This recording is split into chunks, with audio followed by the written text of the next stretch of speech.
but this is just one of those days. I say hi.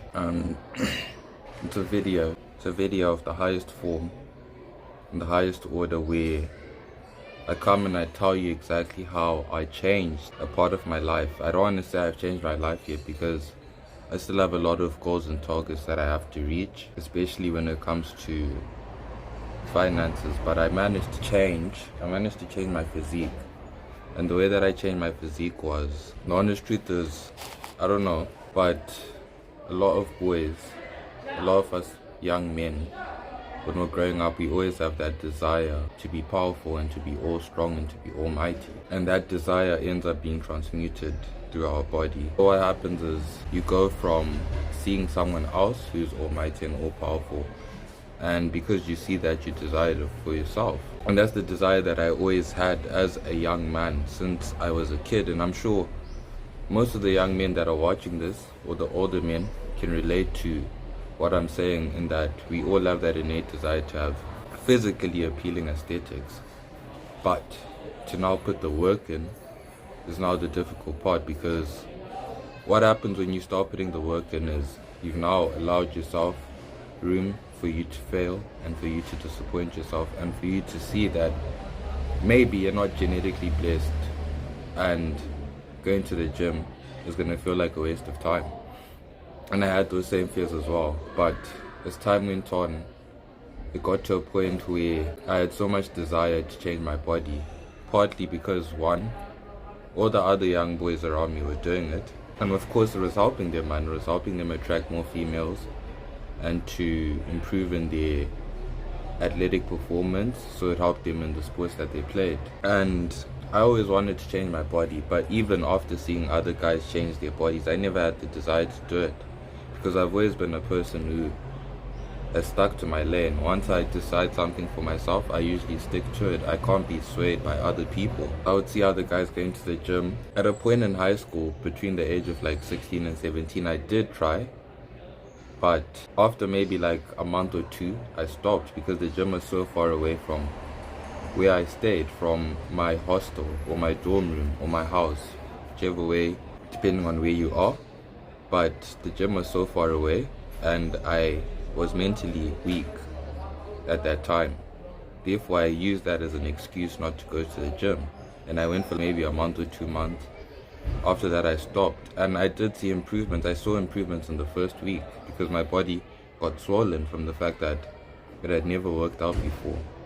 So all that pressure caused my body to swell, and it looked like in the first week I had made gains. But 2 weeks later, you see your body deflates, goes back to normal, and you keep doing the exercises, but you're not seeing any changes. And I always had the idea that, because people lie, man, the people that you're around, the children, the boys that you're around, the people that you're around, they lie to you, man. They lie to you about progress. They tell you that if it doesn't happen in 1 month, they'll tell you that if you go to the gym and your body does not change within that month, then it's not for you, and you're never gonna get the body that you want. And that partly led me to stop. I went 1-2 months between the ages of like 16 and 17. I went 1 or 2 months, saw changes in my first week, and then after this first week, the pump came off. I went back to normal, and from there, it was only a matter of time before I stopped completely, and that was maybe 3 or 4 weeks after that. That's when I stopped completely.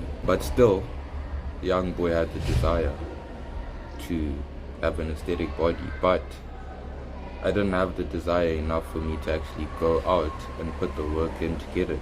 And it was only maybe, this was 16, 17, maybe like 2-3 years later, that I rediscovered that spark again, and I desired to have a gym, because I understood that now I'm getting into my adult life, I'm getting into the prime of my life, and if there was ever a time to make the dream a reality, the time was now, because this is what your whole childhood has been leading up to. All of the things that you spoke, all of the things that you said to your friends, you guys were all casting spells on each other for the future, and now you have to actually work to abolish the spells that were casted upon you by your peers, by your friends, by your teachers, by your parents, by whoever. at a certain age, you now have the opportunity to cast those demons, because now you can make your own choices. You're no more being controlled by this person or that person. You're no more being fed by this person or that person. You can now feed yourself and choose what you fuel your body with. And that makes all the difference, which is why you see a lot of children, they suffer, man. They suffer, and then some of them, they suffer for the rest of their lives. And some, once they get out on their own, that's when they actually start incorporating the habits that they were supposed to do since the beginning. But you'll see someone who was overweight, obese in high school, and then after high school you see them maybe 10 years later, and that person is in the best physical shape of their life. And the reason for that was because they were being held back. They were being held back, and they didn't even know it, because of the environment and the circumstances they were in. And it's only once you get to the adult stage of life that you can actually start correcting some of the mistakes that your parents made, or that your teachers made, or that the society around you made.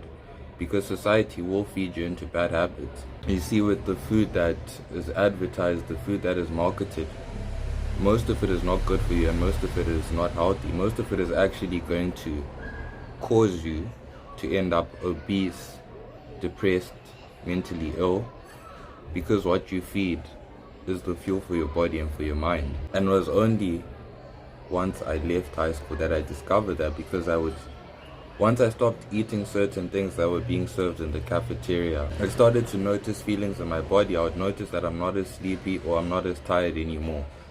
And once I noticed that feeling, from there I just spiraled down and got to a point where I started cancelling out a lot of things just by eating and then trying to see how I feel. And I think that's the best method that you can use for you to actually start removing the food that is not helpful for you. So I would eat bread, eat rice, eat chicken, eat whatever. I would also do it at the same time I'll be checking the times that I'm eating. If I eat in the morning, how do I feel for the rest of the day? If I eat in the afternoon, how do I feel for the rest of the day? If I eat in the evening, how do I feel the next morning? So at the same time that I'm watching what I eat, I was watching the times that I eat. And I started to notice the differences in the way that I felt. And days where I ate early in the morning, when I had a proper meal or a heavy meal, I didn't have energy for the rest of the day. I didn't have energy to do anything for the rest of the day. The rest of the day, I wanted to go back to sleep, even though I was coming from sleep. I was coming from a good night's rest. And then after that, you wake up, a few hours into the day, you have a big meal, and like that, flatline back again to feeling drowsy, back again to feeling sleepy. And the reason for that is because, well, with the food that I would eat, and I'm sure most people eat in the morning, they eat carbs and they eat starches. And what happens when you eat carbs and starches is that your body needs time to digest. And during that time that it needs to digest, it's going to be expending energy towards that digestion.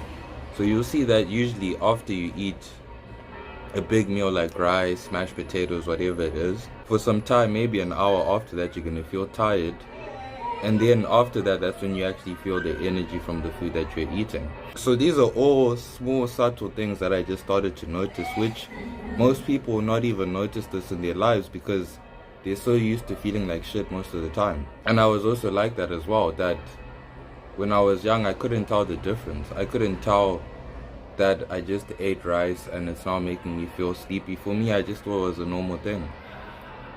Or I drank a cup of coffee at this time and it kept me up the whole night. At the time, I thought I was just drinking something that's milky and chocolatey, not realizing that the ingredients in it were actually affecting me, but I just wasn't noticing it. And it was only after a certain period of time, and it's usually when you actually want to start getting your life together and you want to start putting things in order, that's when you start to discover that there are a lot of things that are stopping you from making the progress that you want. And part of that is your diet and your physique. So when you have a bad diet and a bad physique, it just makes small, minuscule tasks that much harder. Something that should take you a minute ends up taking 5, and something that should take you 5 minutes ends up taking 10. because you don't feel right and your body is not right.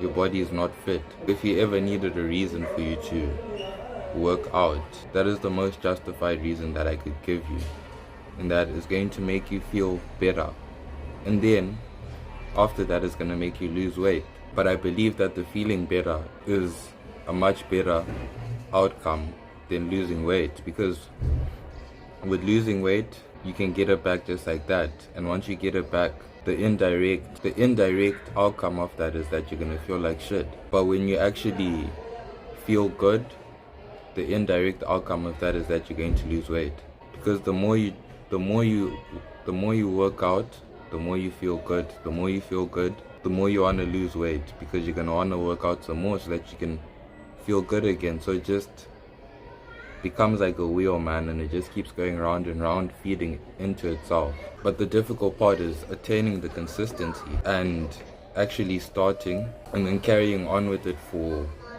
an extended period of time. And what I see with most people who try to change their body is they aspire to a goal for a certain amount of time, to say that I want to get a summer body, so before the summer that's when I'm going to work out, or I want to lose weight and get to this weight, I'm going to work out for the next 6 months, I'm going to work out for the next month, however long it is. They don't ascribe to the fact that they should be making this a lifestyle, and they should be making this a daily practice, and they should be making this a daily thing to do. But what happens with a lot of people is that they go to the gym for the period that they think is going to be adequate to actually reach their goals and their targets, which it might be true, man, it might be true. But what I see with most people is that they don't realize how much effort and work it's actually going to take, and how much time it actually takes for you to start seeing changes with your body. A lot of people come in with their 6-month goal, 6-month routine that is supposed to make them lose like 10 kgs or whatever, or it's supposed to give them like 20 kgs of muscle and all of that. A lot of people will only go for maybe the first month, expecting to see changes in the first month, expecting to see their body changing. You see these type of people, you see them in the gym all the time, that they come and you'll see them in the mirror after their first session looking at their body, trying to see if they've got a pump or if they've made any gains, when that's never gonna happen. You're never gonna see any improvement in 1 or 2 days. You're only gonna see improvement over extended periods of time, i.e. 1 month, 3 months, 6 months. These people will come in for 1 month, they pay their subscription, and maybe out of that 1 month, they don't even usually make it to the end of the month. Maybe 2 weeks in, they start to realize this shit is sore. This shit takes focus and it takes dedication and time. Because we all have that excitement when we're starting something new, but eventually you start to realize, I'm going to be lifting these weights every single day, man. Every single day I'm going to be doing the same thing over and over again, and it starts to get boring. A lot of people, it's not even that they feel a lot of pain, because you can work out and reach your targets without feeling pain just by being consistent. But a lot of people, they get bored, they lose focus, and they get distracted from what they actually came there to do. And they end up maybe socializing, taking pictures, and not actually working out, and eventually they completely just stop and they never actually change their body. And like that, their dream is destroyed. Something that they envisioned since they were a child, that they had planned, that they had probably planned out. Because when they see other fit people, man, these are the same people that get upset when they see other fit people. And it's probably because deep down in their hearts, they had the same goal and the same aspiration as you, who managed to fix your body. They had the same dream, but to now make it a reality when the time came, they couldn't do it. And because of that, they'll be better. To avoid becoming one of those guys, man, you have to make this a lifestyle. You have to commit to this till death. That is the only way that you will sustain this. Because if you do not do that, you could be that man who comes 1 year, he changes his body, 2 years, 3 years, 4 years in, he's out. I haven't even worked out for that long, but I know I won't be one of those guys. But 4 years in, he stops working out. You see him 3 months later, the gains are completely gone, and he's now a fat man. And it's because you had the wrong time ascribed to his goals, because it was never about the goal, man. The goal is a nice thing to have, but the practice, the most important thing, the practice, the daily routine is what actually makes the difference. You going to the lat pull down machine and pulling down on it, bam, bam, bam.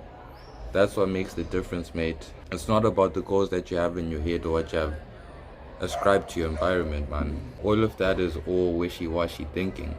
The reality is that you're going to have to come in and do the same thing every single day, no matter how you feel, no matter if it's boring, if it's monotonous, if it's repetitive. As long as you want to maintain a healthy physique, that's what it takes.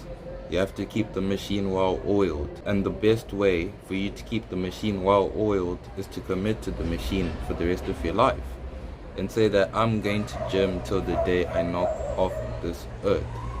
And like that, you no more have any pressure of saying I have to do this by this time, I have to get this body by this summer. All of that pressure is gone, man, because once you get to that point where your body is changed, from there on, your body will always be summer ready.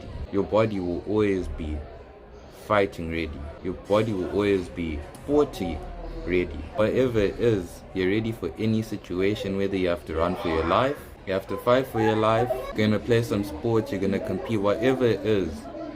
As long as you stay ready, your body will benefit. It's very important, man, for this lifestyle it's very important that you commit to it for the rest of your life, man. And with that commitment, it alleviates a lot of the problems that you had with consistency, with being focused, and with just showing up to the gym.